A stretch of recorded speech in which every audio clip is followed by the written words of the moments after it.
Chapter 239, Inside the Base.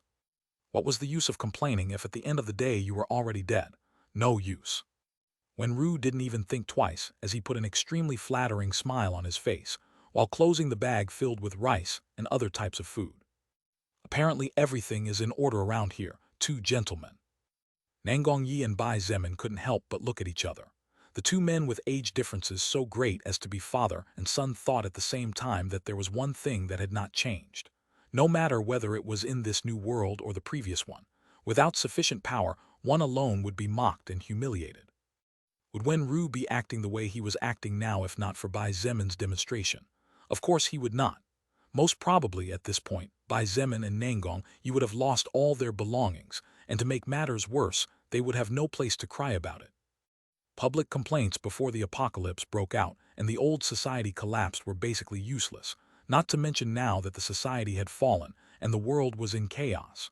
Basically, as long as they didn't disturb the interests of the higher-ups and didn't cause a big stir, they could do whatever they pleased.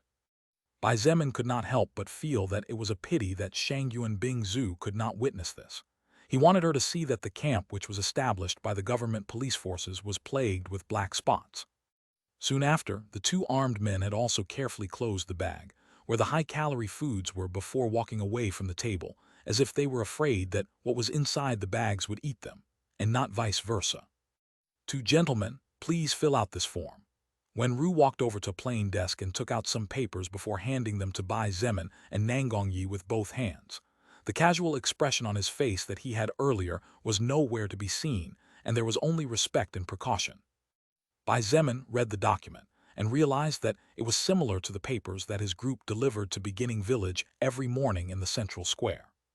Basically, the document was for the survivors to fill out with their skills, abilities, knowledge, the type of job they had before the apocalypse, etc. There was even a special box where you had to check if you were a soul evolver or not. Seeing the looks on the two men's faces, Wenru hurriedly explained, "The better your abilities, the better treatment you will receive. Also, since the two of you are powerful soul evolvers and even have some active skill, you will definitely be taken care of by the main forces of the base." "I see." Bai Zemin nodded before calmly asking, "In case we fill out everything negatively and just put our names here, what will be the treatment we will receive?" This, Wenru was speechless for a moment and did not manage to understand what that question was about. Although he didn't understand why on earth a person would prefer to receive the worst treatment when they could receive the best, he answered honestly, "If you leave all the spaces blank." I'm afraid that even if I want to give you good treatment, I won't be able to. You will only get a house on the west side of town, which is basically the poorest neighborhood where the law barely exists. Even the pigs wouldn't want to stay in that place, believe me. I see. Bai Zemin nodded, and after writing his real name on the paper sheet handed it to Wenru. Wenru was dumbfounded. He could not understand the reason behind the young man's choice in front of him.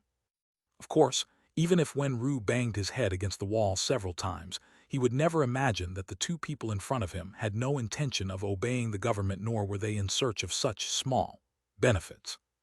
What Bai Zemin wanted was to let Shangyuan Bingzu see the worst part of the establishment, and then he would take everyone on a tour to the more luxurious areas.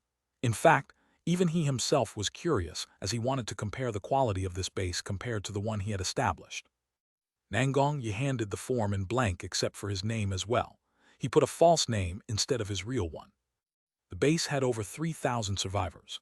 It was extremely unlikely that anyone would recognize him unless he went to the luxurious area where he lived before. After all, as a powerful soul evolver, Nangong Yi and his younger sister Nangong Lingxin naturally enjoyed the best treatments the base could offer. When Ru sighed and shook his head, he simply didn't understand what was going through these two people's heads, but it was none of his business either. To gentlemen, if you change your mind and wish to work for the base government, remember to report to the north side. All kinds of workers are taken there. On the strength of both of you, I think you will be able to get a good deal. Although it is not much, I will arrange to have you two and the two ladies outside taken to the house in better condition on the west side. Wen Ru said before saying goodbye to them. Bai Zemin simply smiled slightly and walked out of the room with his backpack over his shoulder, while Nangong Yi followed closely behind with the other backpack on his back. When they came out of the building, they saw that Shangyuan Bingzu and Nangong Lingxin had already left and were currently waiting for them. Because the two women were only carrying personal clothes in their bags, the inspection went smoothly and without any problems. Also, because the people inspecting them were all women, there were no attempts at harassment or anything similar. Done? Bai Zemin asked with a casual smile. Done. Shangyuan Bingzu nodded without changing her expression. The situation of the documents was something the group had already expected, so they had agreed earlier, and all of them left the papers empty. Soon, the group of 4 was escorted inside the base. Although basically, they didn't see much as they were taken in the back of a truck covered by a large tarp on both sides and could barely see the rear view moving away. A few minutes later, the group finally arrived at the place that would be their temporary residence. The building was a 2-story piece of junk. Most of the window panes were already broken, and in their place were nylon bags or paper sheets covering them. There was also a small courtyard outside with a 4-meter-high tree and rotten wooden fences that covered the view of the outside. On the inside there were 3 bedrooms, 2 bathrooms, a living room, and what was supposed to be the kitchen. The problem was that except for a bed, the other 2 rooms had nothing. Also, while the bathrooms had toilets and showers, there were no toiletries such as soap and shampoo. As for the kitchen, except for a wooden countertop, there was nothing else there. Bai Zemin was fine with this arrangement. To be honest, except for the lack of furniture and the neglect of the property, this house was quite similar to his home in Changping District, Yanfeng Town. The 2 Nangong siblings looked at each other and both saw hidden bitterness in each other's eyes. Before the apocalypse, while they could not consider themselves rich, they lived a good life thanks to their jobs. Also, except for the first few days of the apocalypse, they had been sleeping in fairly luxurious apartments. Even so, neither of them complained because, although it wasn't their preference, they were used to sleeping anywhere. After all, as soul evolvers who often went out in search of supplies, they did not always return to the base, and sometimes had to sleep outdoors or inside dilapidated houses. Shangyuan Bingzu did not have a big change in her expression either. Instead, she looked at the only real bedroom and asked coldly, "What shall we do with this?" Bai Zemin was silent for a moment before concluding, "You and Nangong Lingxin can sleep here and share the bed." Good for me. Nangong Yi nodded nonchalantly and smoothly accepted Bai Zemin's idea. Although the world had changed, and neither of them hesitated to kill regardless of whether it was male or female to survive even 1 second longer, Nangong Yi and Bai Zemin still retained any man's instinct to protect women. Leaving aside Nangong, Yi could not afford to let his younger sister sleep on the floor and could not take away the bed of a young girl who could practically be his daughter. Even Bai Zemin was not willing to let 2 women sleep on the floor while he slept comfortably in a bed. If they were two normal women, he might not mind too much. But since those two women were his life and death allies, then things were different. Bai Zemin did not realize how complex his heart was and how chaotic his emotions were. Because of the skill stone heart, his emotions were susceptible to change rapidly depending on the state of the people involved. However, Shangyuan Bingzu did notice something and realized that the only way this usually cold and indifferent young man who did not even hesitate to kill his enemies cared about others was when it came to allies. But not just any allies. Allies who fought alongside him and guarded his back. As for the rest, they could basically forget about receiving even a little care from him. Chapter 240, On the Edge of the Abyss. It was absolutely impossible to establish a base without having an organization first. Even if it was a poor structure without much planning, the person or persons in charge definitely needed rules and personnel to work in specific areas. Similar to a company where the CEO was the highest authority, if all the work of the company went into the hands of the CEO, then he or she would die of burnout, and the company would go bankrupt. That was precisely why there were different positions for different areas and different purposes in particular. With the North Camp, it was exactly the same. While Kang Rong and Liu Yan were undoubtedly the two men with the most power inside the base, as the most firepower was under the control of the two of them. However, below them there were definitely people working in other areas. Government, civil security, public order, distribution of goods and logistics, etc. There were simply too many jobs and positions to fill. Therefore, although Bai Zemin's group did not know specifically who held what position within the North Base, Kang Rong and Liu Yan should have chosen some people with certain ability or trustworthiness to occupy a place in a government cabinet. Even if these people were not part of the government before, inside this base they were basically petty kings. After a month with no sign of the central government or the Chinese army, it was impossible for those with real power not to start having their own selfish thoughts. Even less so with the lower leader subclass, choosing all those faction leaders who exceeded 1,000 survivors. What reasons would Kang Rong and Liu Yan have for not starting their own faction and aiming high to become true rulers? Why would they have to follow a government that had already fallen? Naturally, both men had their own thoughts. People would rather be the head of a chicken than the tail of a dragon. This was an undeniable reality. Bai Zemin's group of 4 had been busy for 2 days in which they could not even sleep comfortably as they rushed northward practically non-stop.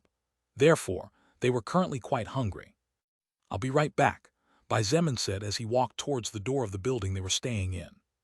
Before the others had a chance to say anything, his body blurred and in the next second he was nowhere to be seen.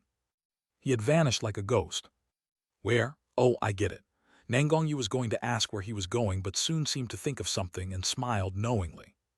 Shangyuan Bingzu turned around and walked towards the place where the kitchen was supposed to be, and began to look to see if in the furniture attached to the walls she could find anything that would be of use. In the meantime, the 2 Nangong siblings began to rack their brains thinking of something that might be of use in this situation. Although they had been at the base for about half a month before, the 2 spent most of their time out on missions, so they were not too familiar with many people. This was precisely one of the reasons why even now no one had recognized them. About 5 minutes later, the wind whistled softly and Bai Zemin appeared in front of everyone again. "Done?" Shangyun Bingzu asked. "Done." Bai Zemin smiled faintly as he walked to a corner and carefully put down some items on the floor. If one looked carefully, one would notice that these barely 5-centimeter items were in the shape of armor, shoulder pads, swords, scabbards, cloak, etc. Although there were a few armed men around, they didn't even notice when I sneaked in, Bai Zemin said as he grabbed some trash and used it to cover the miniature objects. Shangyuan Bingzu rolled her eyes as she thought to herself that if he was found by a group of normal people, then he might as well retreat and go take a nap. "Let's go." Bai Zemin stood up and wiped his hands. "Let's go get some cooking utensils. On the way I saw several hawkers around, similar to a market. Who knows, maybe we'll find something good. I think it will be better if we stay here." Nangongyi shook his head and pointed. "My sister and I worked here in the past. Although the chances of us being discovered are not high considering this is the western part of the base, better safe than sorry." Nangong Lingxin as well nodded and apologized, to which Bai Zemin shook his head and told her it was okay. "You're right."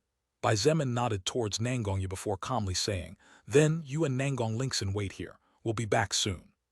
Have a good trip." Good luck. Bai Zemin and Shangyuan Bingzu said goodbye to the two Nangong siblings and left the small building.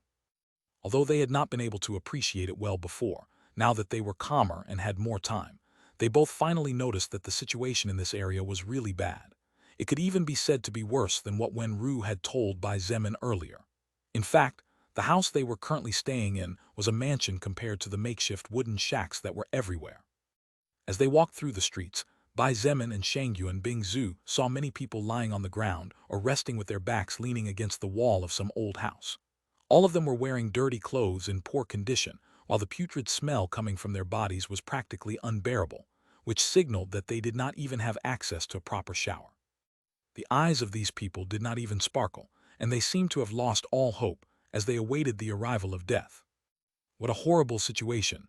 Bai Zemin could not help but frown. Although he might not care about these people as an individual, as a human it was impossible not to feel bad for his own race in general. Even if humans were despicable by nature, for better or worse, Bai Zemin was part of them. With most of her head covered to avoid unnecessary disturbance, and with only her blue eyes uncovered, Shangyuan Bingzu observed everything with a seemingly indifferent gaze. However, only she knew if her inner heart was as calm as her outer one. Women of her age who should be enjoying a beautiful and fun college life while forming unforgettable memories were selling their bodies. But in fact, the condition of these women was a paradise compared to the men, because she could sell herself to get at least a piece of bread, while the men could only eat their own fingernails.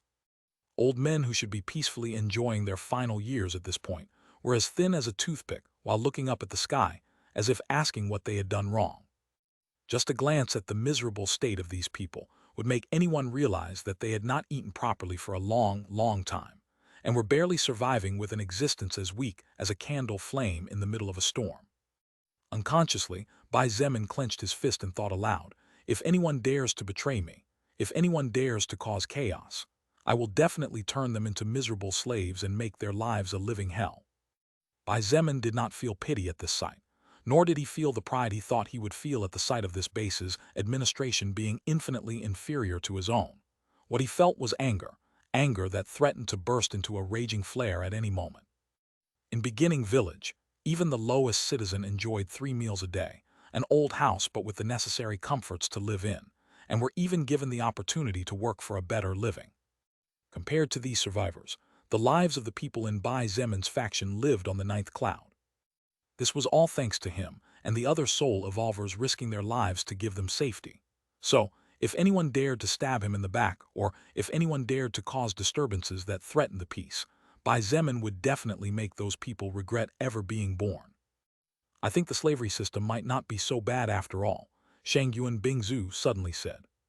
"While there are people here who would give anything to live the life that the people in the village currently live, if any of them complain then they are worse than beasts," Bai Zemin stated coldly. In the North Base, people were starving to death, but they were not causing trouble despite how miserable their lives were. Even though they would be happy to work, no one gave them such an opportunity. In beginning village, even the slackers enjoyed 3 bowls of gruel each day. Although they had the opportunity to work, to contribute a small grain of sand to build a better future together, all they did was nothing. Many believed that the slavery system was not good. But seeing the situation in the northern base, Bai Zemin and Shangyuan Bingzu accepted that sometimes human beings would only learn the lesson when they were on the edge of the abyss. Even the two of them were not much different in that sense. Before the apocalypse broke out and the world changed, Bai Zemin and Shangyuan Bingzu saw food as something natural. For both of them, eating was as normal as breathing, and waking up the next day was something they took for granted. However, it was only now that everything had changed that they realized how valuable these seemingly insignificant and small things were. Backslash backslash backslash backslash backslash backslash backslash. Thanks a lot to all those who used their golden tickets to vote for BW. Chapter 241, Xiangfeng. As Bai Zemin and Shangyuan Bingzu walked through the streets on the west side of the camp, the number of things they saw expanded both of their knowledge of what humans would be willing to do in starvation situations. Some women with a bit of makeup and clothing in poor condition were even working as prostitutes and trying to attract some customers. The price could range from a piece of stale bread and a compressed rice cracker to a packet of instant noodles depending on how clean and how pretty the girl was. As for the men, their fates could only be miserable and starving. Without work, they had no way to make a living. After turning a corner, Bai Zemin and Shangyuan Bingzu were about to continue when a weak but anxious voice stopped them. "Sir, please wait a moment." Looking over to the side of the dirt road, they both saw a woman in her late 30s to early 40s sitting on the ground. Her age was difficult to decipher at this point, as her face was covered in dirt, and her loose clothing made it almost impossible to tell the real approximate of her age with any accuracy. Next to the woman was a girl of about 10 years old. Her black hair reached to her shoulders, but like her face, it was covered with dirt and dust. Her clothing consisted mostly of torn pants and a large sheet wrapped around her small body, as well as a pair of different colored shoes. Bai Zemin was about to ignore the woman, but seeing the innocent, pure, but weak look in the little girl's eyes, his heart that was shielded by an invisible armor of stone could not help but be moved, so he stopped his steps. On the way they had seen no less than a dozen hungry children. However, at this moment, Bai Zemin could do nothing about it. Although he was strong, he did not have the power to handle everything and solve all the problems. The only thing he could do was to hope that these children could endure a little longer.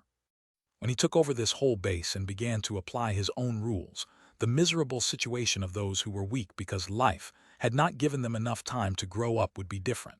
At the very least, they would not have to worry about having a bowl of food. Seeing them stop, the woman's eyes glittered and she said hurriedly, "Please buy me and my daughter. Just 2 packets of instant noodles and mother and daughter will serve you one night." Bai Zemin's expression sank completely when he heard the woman's words.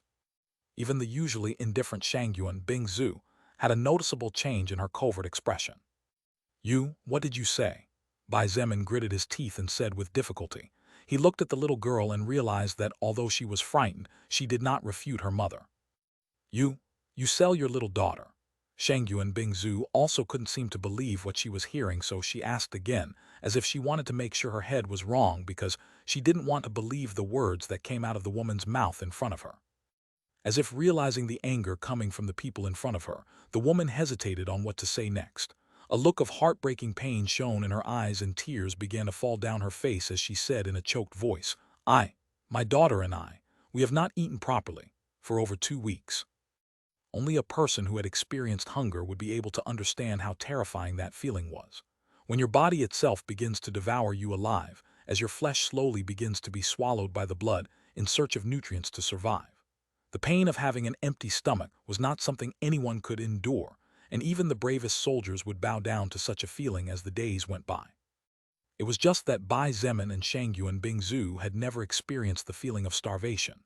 As people who risked their lives from the first second, in reward for their efforts they gained enough strength to at least be able to feed themselves well. Therefore, none of them could really understand how hard this woman was battling. In fact, Bai Zemin and Shangyuan Bingzu did not know that this was the first time the mother did something like this. She had no choice but to do what she was doing. If she sold herself, with her average appearance and how weak she was, she would not be able to attract any customers. However, there were plenty of perverts in the world, and the desire to have a mother and daughter pair in the same bed was enough to tempt a beast. "If I don't do it, my daughter will starve to death," the woman cried disconsolately. Seeing her mother crying, the little girl crawled over and hugged her with her small hands as if she wanted to show her support. However, the girl's action only made the pain in the mother's heart increase even more. Bai Zemin, who was about to slap the woman in front of him, finally calmed down a little after hearing the woman's words. Shangyuan Bingzu also realized that neither she nor anyone else who had not gone through something similar could understand the woman's feelings in front of her. Most of her earlier anger turned to sadness, and her blue eyes flashed as if she had made up her mind. "What right do I have to judge?" Bai Zemin scolded himself and took a deep breath to self-calm himself. He looked at the mother-daughter pair and said in an indifferent tone, 2 packets of instant noodles for one night is not enough. From now on, you and this girl will follow me, and in return I will feed you both. If you are willing, then fine. If not, then forget it and let's pretend we didn't meet each other today." After saying this, Bai Zemin put his bag on the ground and opened it, revealing the stuff inside. Seeing the vast bags of white rice and the large amount of food inside the bag, the woman's eyes glittered with greed and the little girl swallowed heavily. Except for the relief food distributed once a day by the base government,